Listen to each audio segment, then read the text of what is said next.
Hello and welcome to the channel. I'm Annie, this is Stanley, and we're here to talk about books. So today's video is going to be at least some of the books that I've been reading in June. But before we get to the actual books and why it's not going to be all of them, let's make some tea. Okay, so several of the tea drawers are empty. So not as much tea to choose from. 01. Oh. Black coconut. Amazing. Won't need the infuser tray for this, because it is tea bags. I think we'll use 2.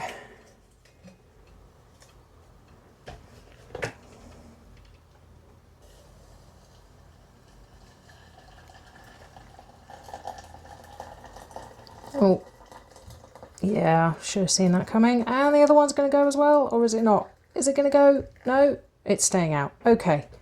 Gosh, that was a bit exciting. And I'm going to knock it in. There we are. Black coconut, excellent. Now that we've got our tea, I will explain. So, it's currently the 21st of June, so quite a little while of June still to go, but I am heading off to Australia tomorrow.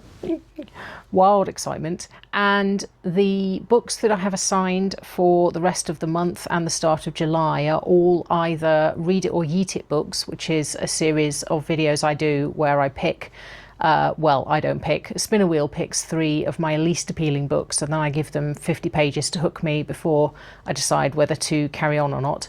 And I'm also going to be doing a reading vlog while I'm in Australia, so the books that I'm reading outside of Read It or Yeet It are going to be in that. So I thought I'd do my June wrap up a little bit early for just the books that I've read whilst in the UK in June. So let's get to it. I started off with volumes 4 and 5 of Frieren Beyond Journey's End, which is a manga series I started in May, I think. And this was to fulfill the Reddit Fantasy Bingo and my Stargate SG-1 TBR game prompts of translated books. And I really enjoyed these. Number 4 was, you know, it was fine. It was a bit cute. It was a bit funny. It was a bit silly. But number 5 really got into a bit of some arc plot, which is a bit unfortunate because up until then I probably could have just stopped and not carried on. And now I'm really interested because several of the characters are taking part in like a magic competition to get qualified at the highest level of the magic in the world. So I'm really quite keen to find out what happens, so I'm probably going to have to buy some more, but overall I'm giving these a combined 4 stars. Next up is a book that I've been looking forward to for a long time, Skip Shock by Caroline O'Donoghue, and this was fulfilling both the Reddit Fantasy Bingo and buzzword title prompts of a one-word title, and I picked this up on the bookshelf in our local station for free, and the dust jacket is a bit mangled, but it's a perfectly fine book, and it was completely different to what I was expecting. I don't know what I was expecting, but this was very much a YA fantasy, portal fantasy. The protagonist is on a train and then suddenly she's on a different train in a completely different world, and it's a world where every section, I was going to say, is in a different time zone, but that's not quite right. Every section time travels differently. So some places have a 30-hour day, other places have a 2-hour day, and lots of other things in between. And she meets a salesman called Moon, and they get embroiled in a rebellion against the tyrannical government. Because this was also, I think, fighting against oppression I got from my Stargate SG-1 TBR game. And the government is restricting people's travel and stopping people from moving around and persecuting people, so they get involved in the rebellion. And I did actually quite enjoy this. It's very teenagery in a lot of ways. The romance didn't really do it for me, but then romance often doesn't. It didn't feel earned. It just suddenly came out of nowhere. But I really liked the world, despite the fact that the more I thought about it, the less sense it makes. All of the stuff to do with the way the time works is just nonsense. It doesn't make any sense at all. But I just kind of went with it, and it was a fun ride, and I enjoyed it. And then it ended on a cliffhanger, and there's no news about when the sequel is coming out. So I was a bit annoyed because I thought it was a standalone, because there was nothing listed on Goodreads for there being a sequel. So I've added it to my series tracker, and because I do want to find out what happens, because I did actually really quite enjoy it, apart from some of the annoying aspects.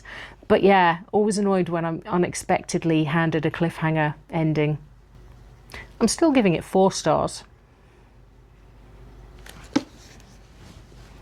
Next, I read Making History by KJ Parker, which was a reread for me. I picked it for our family book club because it's very short, and also because I thought it was interesting enough to want to talk about it with other people. So I thought I'd make my parents and my brother and my husband read it. The book club discussion was a bit varied. Most people enjoyed it. My dad didn't even get through it. It's like only just over 100 pages, but no, he wasn't interested. But that's fine. You know, it would be very boring in the world if everybody liked the same things, and his feelings and opinions were entirely valid. I enjoyed reading it again. It's a very weird little book about a group of academics who are hired by the emperor, I think, or something of their region, to create a false history of a ruined city, which will then enable him to kind of make up reasons why a war with the neighbouring country would be justified, and then things devolve from there. And I thought it was very funny, very clever, very meta in a way that I really enjoy. It was very self-aware. Yeah, and I enjoyed reading it again. 4 stars. Next was Peace Like a River by Leif Enger, which fulfilled the TBR spin prompt of the book in the TBR spin pile, which is set furthest away from me. I was a little bit generous to myself with that because I didn't actually get out a map and measure, but roughly. It's also water on the cover for Adventures in Eldia, and set in a country not my own for the SG-1 TBR game, and also the buzzword cover challenge for Wings on the Cover, which there are little tiny birds. And this took me by surprise. It took me quite a while to get into it. It took me a very long time to read. It felt like this book went on forever. But it definitely rewarded my close attention and perseverance. It's about a family where the older son commits a crime and then runs away, and then the rest of the family try and track him down and try and keep out of the way of the FBI, who are also looking for him. It's set in the 60s in America. So there's a bit of a road trip, but it's very literary. It sounds like it should be a thriller, but it's not. It's very slow, it's very literary, it's very reflective, but I really enjoyed it, and the romance in this absolutely worked for me. It had me kicking my feet, as they say, and also crying.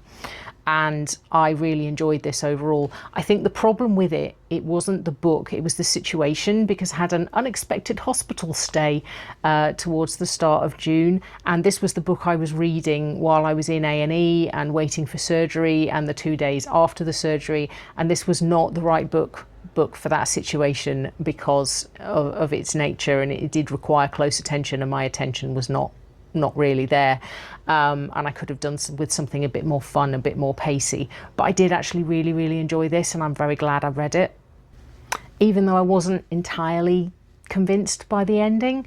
But overall, 3.5 stars. The book that absolutely did get me through my hospital stay was the Dungeon Anarchist's Cookbook by Matt Dinnerman, which is the 3rd instalment in the Dungeon Crawler Carl series, and exactly what I needed to listen to while I was sitting around waiting for treatment and then recovering afterwards. So I will always be grateful to it for that.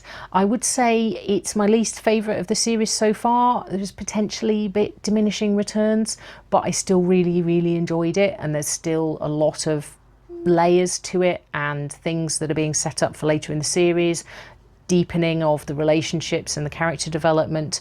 Although the setup of the dungeon level in this book was totally beyond me. I mean, the logistics of it and all of the different rules and how it all worked totally went over my head, and I couldn't really follow it at all, but I just went along for the ride and had a good time. So I'm giving this one 4 stars. Next up, I listened to The Hanging Tree by Ben Aronovich, which is the 6th instalment in the Rivers of London series, and I was very glad to get back to it and have Cobner Holbrook-Smith in my ears again, because his voice is lovely and his audiobook narration is amazing. This follows Peter Grant, who is a police officer in London, and he gets recruited at the start of the series to the Folly, which deals with weird shit, is how they describe it. Magical stuff, paranormal stuff, stuff to do with the gods and goddesses of the rivers and various other supernatural elements in the world. And I really enjoy it. I did slide off, I did find my brain kind of sliding off the story a little bit along the way when I had other things on my mind, which I do think has happened with this series before. But overall, I did actually really enjoy this. And it's fulfilling quite a lot of prompts. Let me double check. Hercule 3.0 and the Aurelian Bog Challenge both required me to read a book published in my birth month, and this was the one that I found, so that was quite cool. Hercule, I'm also using it for has the same title as another book, which it does, and the Lost in the Library 2026 Challenge Square on that board, and also the SG-1 TBR game, which is mine, I got continue a series, so that fulfilled that. And I'm giving it 4 stars.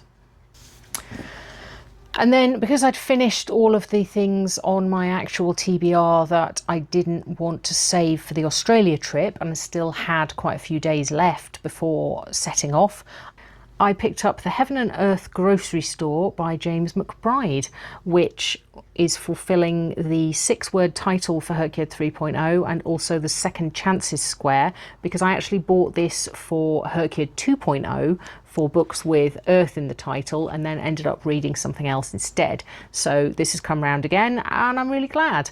It tells the story of a Jewish community and a black community in a small neighborhood in a town in Pennsylvania in the 20s and 30s, about a young deaf black boy called Dodo, who captures everybody's hearts and then needs to be protected from the state, because the state are coming to take him away and put him in an asylum, even though there's nothing wrong with his brain.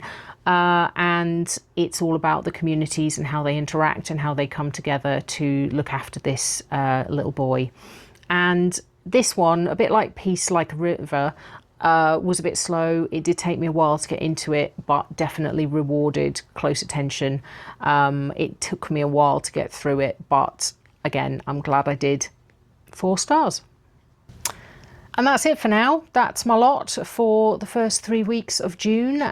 But do stick around, and there will be Read It or Yeet It and a special reading vlog filmed while I'm in Australia. So please do like this video if you liked it, and subscribe if you want more content of me and Stanley talking about books. And I hope you're having a good reading month in June. Do let me know if you are going on any trips and what kinds of books you're going to take with you. And yeah, I will see you in another video very soon.